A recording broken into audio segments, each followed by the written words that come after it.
Cinema நடிகர்கள பொறுத்த வரைக்கும் அவங்களுக்கு மார்க்கெட் போயிரும். அவங்களுக்கு ரசிகர்கள் போயிருங்கிறதுக்காக இது போன்ற விஷயங்கள் எல்லாம் பேச மாட்டாங்க. ஆனால் சத்யராஜ் அவர்கள் தெள்ளத் தெளிவாக இதற்கு அழைப்பு கொடுத்திருக்கிறார். அவரும் கலந்து கொள்கிறேன் என்று சொல்லி இருக்கிறார். வணக்கம். காசா நகரத்தின் மேல இஸ்ரேல் கொடூரமான தாக்குதல் நடத்திக்கிட்டு இருக்காங்க.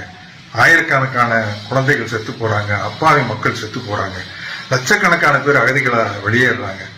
மனிதாபிமானத்தினுடைய அடிப்படையில வேற நாட்டில இருந்து உதவிகள் போனாலும் அதை இஸ்ரேல் தடுத்து நிறுத்துது. இதற்கு எதிராக குரல் கொடுப்பதற்காக செப்டம்பர் 19 மாலை 4 மணிக்கு லான்ஸ் கார்டன் சாலை புதுப்பேட்டையிலிருந்து பெரியாரிய உணர்வாளர்கள் ஒரு பேரணி நடத்த உள்ளாங்க. இந்த பேரணியில மனிதம் காக்க ஆசைப்படும் அனைவரும் பங்கு பெற வேண்டும் என்று கேட்டுக்கொள்கிறேன்.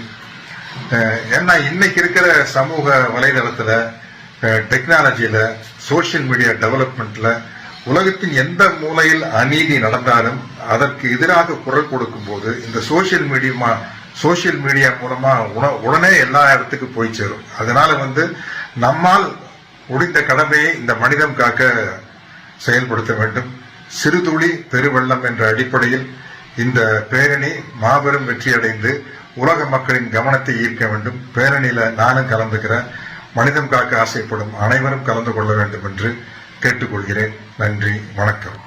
அவருக்கே உணர்வு வரும்போது கண்டிப்பாக ஒவ்வொருவருக்கும் உணர்வு வர வேண்டும். அனைவரும் இந்த சென்னை பேரணியில் கலந்து கொள்ள வேண்டும். அதற்கான ஒரு அழைப்பு வீடியோவாகத்தான் இதை நாம் பதிவு செய்கிறோம்.